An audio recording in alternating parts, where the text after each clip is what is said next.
Ndugu wadau wa website ya Mtahini Hub, leo nimewaletea programu mpya kwa ajili ya utengenezaji wa vitambulisho vya wanafunzi. Hii ni njia rahisi na kwa haraka kabisa unapata vitambulisho vingi kwa wakati mmoja. Hata ukikuwa na wanafunzi 1000, basi mfumo huu unakurahisishia namna ya kutengeneza vitambulisho hivyo bila kutumia nguvu wala bila kutumia akili kubwa. Ni akili ndogo tu ambayo unaweza kutumia. Cha kwanza kabisa, mahitaji gani ambayo yanahitajika ili uweze kutengeneza vitambulisho vyako? Vinahitaji mafaili mawili tu, mafaili mawili ya muhimu. Faili la kwanza ni la picha na faili lingine ni la Excel lenye majina ya wanafunzi. Mimi naenda moja kwa moja hapa, twende tukaone faili la picha. Mimi nimepiga wanafunzi wangu mfano majina haya hapa, na ya name kwa herufi ndogo tu majina. Kuna jina la kwanza, jina la pili na jina la tatu. Yote ni name kwa herufi ndogo. Haya majina ni lazima, hizo picha kwenye hiyo majina ni lazima unaweza ukaweka jina lile la kwanza kwenye mfululizo wa majina ya wanafunzi. Jina la kwanza kwenye mfululizo wa majina ya wanafunzi. Mtoto ana majina matatu. Jina lake la kwanza kabisa ambalo ni halisia, achana la mzazi wala la ukoo. Twende moja kwa moja tuone. Ukisha editi hivi, ni lazima ujue kama umepiga picha za aina moja, lazima utakuta hilo picha zinakuwa na faili lenye aina moja. Kwa mfano, nikiweka kasa hapa nitaona JPG tafsiri yake ni nini? Ni kwamba ni aina ya faili. Naenda picha nyingine hii hapa ya John, JPG. Naenda picha ya huyu Messi, JPG. Lakini kuna mafaili ambayo ni PNG na lenyewe unaweza kalitumia la hiyo picha, document hiyo ya picha. Baada ya hapo nita close. Baada ya kuniname nita close, alafu nitakuja hapa, nita right click, nitaenda kipengele kinasema send, alafu nda compressed zipped folder. Nikibonyeza hapa moja kwa moja ita convert hilo faili, litakuwa namna hii, zipped file. Baada ya hapo unaliona picha zenyewe ziko kwa huku ndani, ambazo unaziona namna hiyo. Step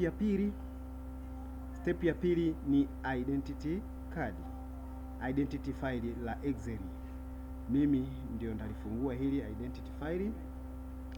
Nimesha type majina ya wanafunzi wangu hapa, nimeweka na ID, yani namba ya kitambulisho. Nimeanza na mwaka, nimeanza na nini. Si lazima ufanye hivyo. Mwingine angesema kwamba mimi ni 00001 ndio ID yangu, mwingine 00002, mwingine 0003. Mimi nimewapanga kinamna hii, huyu wa kwanza, huyu wa pili, huyu wa tatu. Nimeamua kubuni hizo namba za ID. Cha pili, jina la kwanza, first name, second name, last name. Kila jina lipo kwenye kolamu yake, lakini haya majina matatu naweza nikayaweka kwenye kolamu moja hapa, alafu hapa juu nika name kwamba ni full name. Kumbuka hizi taarifa za juu ndizo zitazoonekana kwenye kitambulisho. Kwa hiyo baada ya kufanya hivyo, ndaingiza birth date, sex, signature, expire date na photo. Kwa wengine ungeweza kuongeza hapa column nyingine, ungeweza kuweka unavyotaka wewe. Kwa hiyo unapochapa wanafunzi, nisema jina la kwanza kule kwenye photo, na ndio jina la kwanza linaloonekana hapo. Kwa mfano john.jpg ndio aina ya faili niliyokuonesha pale. Baada ya kuname hivyo, umemaliza kazi. Una wanafunzi 200, wapange wote hapo chini waende mpaka mwisho. Ukishamaliza na close tu faili letu. Twende sasa kwenye website tukaone namna ya kuandaa vitambulisho. Mimi nitaanza kusearch hapa Mtahini Hub. Kisha search ni hii hapa, nita search Google, itafunguka hapa. Baada ya kufunguka hapa, nitaona upande huu tayari kuna logo, lakini hapa imeandikwa Mtahini Hub, best place for teachers and student. Nitabonyeza hapo. Nikishabonyeza hapo itafungua hiyo kwenye website. Baada ya hapo nitaenda kwenye kipengele, shika chini, kipengele kimeandikwa student ID card. Nitabonyeza hapo, itafungua, mfumo utafungua, itaonekana namna hii. Hapa sasa, kama upo kwenye simu unaweza kufanya kazi mradi mafaili yale ambayo umeedit uwe tayari umeshayaweka kwenye simu yako. Kwa muda wowote unaweza kawaandalia vitambulisho vyao. La kwanza linasema Excel file. Mimi nita choose Excel file. Tabonyeza hapo kuchoose Excel file. Ni hili hapa niliyoandika identity. Tabonyeza okay. La pili inatoa photo zipped ambayo tulizipu, hili hapa. La tatu ni picha zingine ambazo ni logo ambazo nataka ziapie. Kwa mfano kuna logo za shule, kuna logo za halmashauri, wewe unaweza ukaweka unavyotaka wewe. Lakini pia kuna logo, kuna watermark kwamba unataka ile background ya ile foto ya ile kitambulisho chako iwepo, basi utaiona hapo chini tutakwenda. Lakini mimi nianze na logo left. Nataka left ikae logo ya shule yangu hapa. Nitaweka hapo, nitabonyeza. Mimi ndio hii shule yangu nimeandika FAV, nitabonyeza. Lakini right logo nataka ndio ikae labda ya halmashauri, basi nitabonyeza hapo, nitabonyeza okay. Baada ya hapo kuna background watermark, nita choose tena na yenyewe. Mimi nataka nitumie bendera ya taifa, mimi nitaibonyeza hapo, nitaiweka. Tayari hizo nilishaziandaa, nimeziweka hapo. Baada ya hapo nataka bendera ya taifa ionekane vizuri, nitapandisha. Lakini hapa unataka iwe na ukungu, utaweka hiyo blur, lakini nataka ibaki hivyo hivyo. Lakini kuna card border width, upana wa mzunguko wa nani tutakuja kuona baadaye. Lakini hapa color utakuja kuiona baadaye, vingine vitaseti ukija umekaa vizuri wakati tayari umeshatengeneza kitambulisho chako. Basi moja kwa moja ndaandika hapa, mimi nitachoose kwa sababu tayari nishaandika title ya kwanza Jamhuri ya Muungano wa Tanzania. Kuna title ya pili kitambulisho cha mwanafunzi, labda title ya tatu shule anayotoka, kitambulisho cha nne Mtanzania. Unaweza ukaweka kabisa kwa mfano Mtanzania. Umeona, Mtanzania. Baada ya hapo utabonyeza create kitambulisho chako. Ni hiki hapa kimekaa hapa. Taarifa hizo si muhimu kuziweka zote za hapa juu ulizoziweka, zingine unaweza kuzipunguza tu kama unavyoona hapo zilivyo. Unaweza kuzipunguza ili kitambulisho chako pia kikae vizuri zaidi, lakini kama unataka zikae hivyo hivyo basi zitakaa hivyo. Vitambulisho vyote ni hivi hapa unavyoviona, very amazing inavyoonekana hivyo. Kwa hiyo utaona kwamba bendera inaonekana kwa mbali, lakini ukija hapa ukiipunguza inamaanisha hiyo bendera haitaonekana. Ukiongeza kwenye opacity hapo itanani, lakini ukitaka iwe blur isionekane kama bendera kweli kweli, basi utafanya hivi, itakuwa kama ina blur, ina ukungu fulani, utafanya hivyo.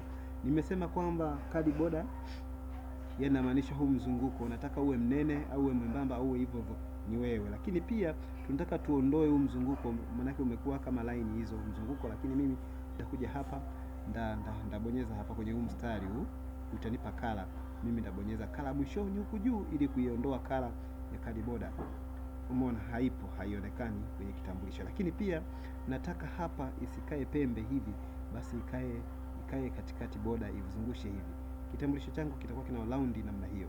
Ukitaka hiyo round ni ndogo, basi naiongeza zaidi. Umeona hii round inazidi kuongezeka kitambulisho, round ya kitambulisho. Baada ya hapo huna kazi ya ziada, ni zaidi tu ku download, ila mimi naomba hii blur niitoe ili kitambulisho changu kionekane vizuri. Baada ya hapo unaona inavyoonekana hivi. Tu download hizo, utadownload hizo IDs. Ukizidownload hapa zitadownload hapo zote kwa ujumla, utaziona hapa zinakuja zina download hizi hapa zote tatu, zimedownload hizi hapa namba 3 IDs in progress, unaziona namna hii. Baada ya hapo unaweza ukaenda kuziona kwenye kitambulisho chako sehemu ambako zinakuwepo, au unaweza ukaifungua iko kwenye folder gani. Mimi naenda kuiangalia hiyo picha ipo kwenye folder gani, huku ni hili hapa. Sasa tayari kuna ID1, ID2, ID3, ni vile ambavyo umezidownload zote zinazomuonekano. Muonekano ndio huu, wala hujabadilika ulivyo download, wala hujafanya nini. Niwakaribisha sana. Mfumo ni mwepesi zaidi kutumia kwa ajili ya matumizi ya kwetu ya shughuli za kila siku. Ningeweza kusema nifungue nione, na kompyuta yangu tu inachelewa kwa sababu ya kazi za shughuli zilizokuwepo yenyewe. lakini sio mbaya. Ngoja niifungue ili tuione hiyo ID yetu ina ubora gani. Tusubiri hapo. Hizi ni device. Kwa hiyo unaweza ukaona hapa namna ambavyo unaweza ukafanya kazi na bila kausumbufu ka aina yoyote. Je, hapo umetumia muda gani kuupload hiyo identity file? Hii unafanya tu kwa sababu, kwa mfano identity Excel, ile Excel file si lazima ukasema identity, imagine unavyo edit wewe. Umeona kitambulisho chetu ni hiki hapa. Ngoja nikipunguze ukubwa hapa kilivyoonekana. Kitambulisho chetu ni hiki hapa kinavyoonekana, very smart, kimeonekana vizuri. Asanteni sana, karibuni sana kwenye website yetu. Inatoa huduma, ni bure kabisa, bure kabisa.